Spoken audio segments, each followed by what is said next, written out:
Hi friends! Before I start, I wanted you to see my shirt, which is so true in my life. It says, so many books, so little time. Well, you saw in today's agenda some photographs from my friend Brenda's front yard. And in her front yard, she has a free little library, which kind of got me into gear for wanting to share this book with you. And it's called Little Libraries, Big Heroes. And this book proves that ordinary people can do extraordinary things, life-changing things. And I hope after you hear it that you perhaps would be inspired to make your own difference in our world. So again, this is Little Libraries, Big Heroes, and it's written by Miranda Paul, illustrated by John Para. And it is a true story based on happenings somewhat recently in our world. Little Libraries, Big Heroes. For thousands of years, people have loved stories about heroes, mythical heroes, historical heroes, and even ordinary heroes. Like this guy, Todd. Pretty ordinary, right? Here's Kid Todd, pretending to be a superhero. In school, he didn't feel heroic. Even though his mother had been a teacher who loved books, reading was difficult for him. He was often scolded and was told that he wasn't a good student. So think how that would make Kid Todd feel. Now, Todd's mom disagreed. She told him he was gifted and he had something to offer the world. You could be anything, she said, and he hoped she was right. Todd studied hard, graduated from school, and got a job. At work, Todd discovered that he liked helping others. But then his mother died, and he became the one who needed help to get through sad times. He missed her terribly.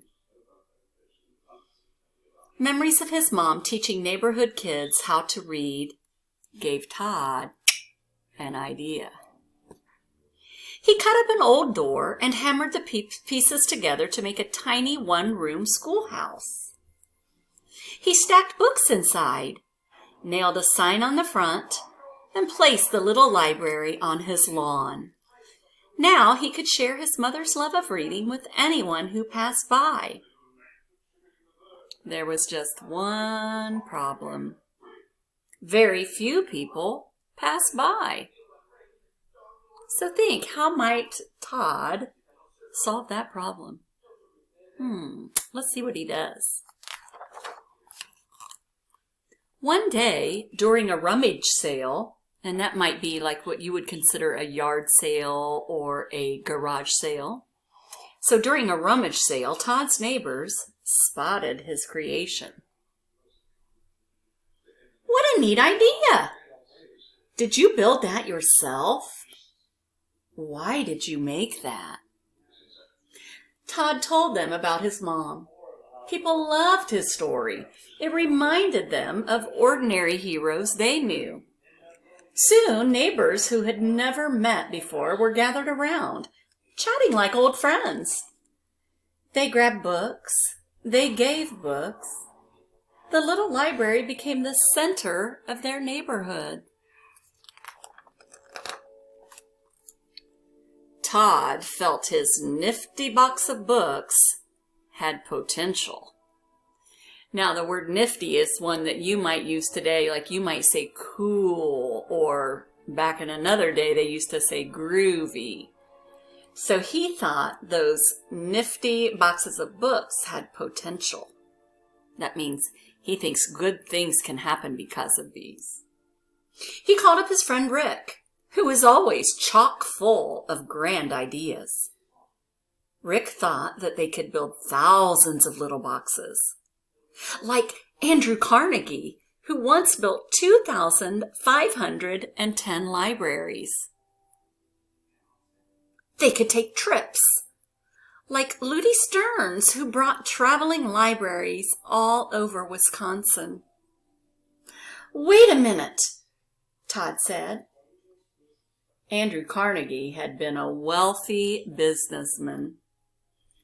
Drudy Stearns was a trained librarian. The two of them, they were just ordinary guys. And they were particularly low on cash. How many libraries could two ordinary guys create? How far could ordinary people spread an idea? Well, they agreed on one thing. They wanted to find out.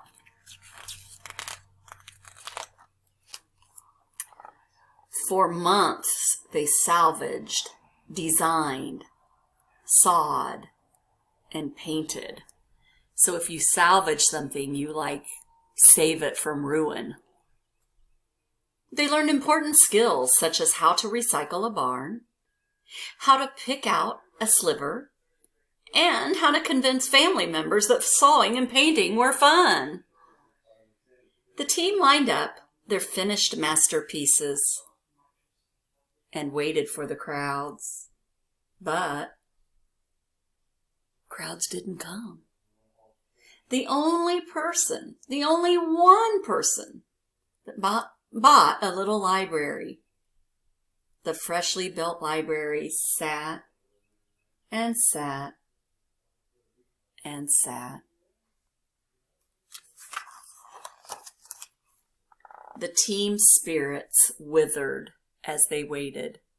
So think about something withering. I like to think of a flower or a plant. It dies.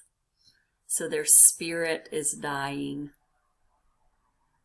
Books are filled with great ideas, they knew, but those ideas could only spread if people actually read them. So Todd and Rick decided that if people wouldn't come get the libraries, they would bring the libraries to the people. Just like my friend Brenda. Out they went with 30 tiny libraries, planting them like seeds. Ooh, what'd you hear there? Planting them like seeds. Oh, that's right. That's a simile, isn't it? So they planted them like seeds between Madison, Chicago, and Minneapolis, which are all big cities in the United States. Just like at the rummage sale, folks gathered around. Curiosity lured readers to the little boxes. They borrowed and shared books. Friends and neighbors talked with other friends and neighbors, who talked with more friends and neighbors about the books they'd read and where they'd gotten them. It was working. The seeds of Todd and Rick's idea were beginning to grow. A radio interview spread the word about the little free libraries all around Wisconsin. Then, a national TV show featured their idea. The whole country seemed to be buzzing about the tiny, anything but ordinary libraries. So think about that. If the country is buzzing, what would that mean? That's right. That means everyone's talking about that thing, aren't they? Over the next year, 400 little libraries sprang up across the United States. Each library needed a caretaker, called a steward. Stewards were ordinary citizens. Some were even kids. Many of them wouldn't stay ordinary, though, because they became community heroes. After Hurricane Katrina devastated her hometown of New Orleans, a 6-year-old girl named Nikki collected nearly 2,000 books. She gave a box of books to every little free library in the city. Then she wrote a letter to Rick and Todd's organization asking for a little library of her own. And she got one. Nikki tucked some of her favorite books inside, and people have been checking out stories from it ever since. In El Paso, near the United States-Mexico border, reading programs were short on money. A librarian named Ms. Lopez placed the first little free library in Texas at an elementary school there. With her students' help, the idea spread to more than 50 locations around the city.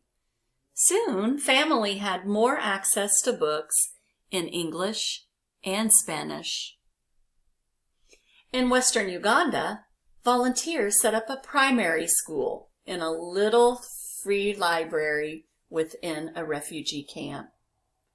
The women, men, and children who lived there had escaped great violence and had been forced to leave, leaving most of their possessions behind. Some of them learned to read from the magazines and picture books that they found inside the tiny library.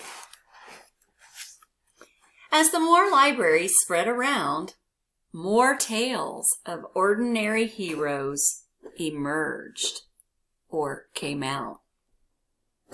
From within a Wisconsin prison, along a hiking trail in Canada, and in cities across Brazil, stewards placed little free libraries at a hospital in Ireland, on a street corner in Pakistan, outside a house in South Korea, and near a schoolyard in South Sudan. Today, thousands of ordinary and creative heroes are bringing millions of free books to their friends and neighbors. Today, those friends and neighbors will share them with other friends and neighbors. Today, books will be loved. Big ideas will spark. And tomorrow, what do you think will happen next? Think.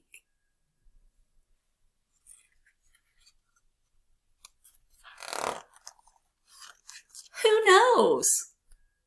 Tomorrow might bring another hero story, written by you, and shared with the whole world, the whole wide book-loving world. And that is Little Libraries, Big Heroes. And to me, my friend Brenda is certainly a big hero in a small town. So if you enjoyed those pictures, you might want to look for her free little library in her front yard in Oxford, Ohio. I hope you enjoyed this.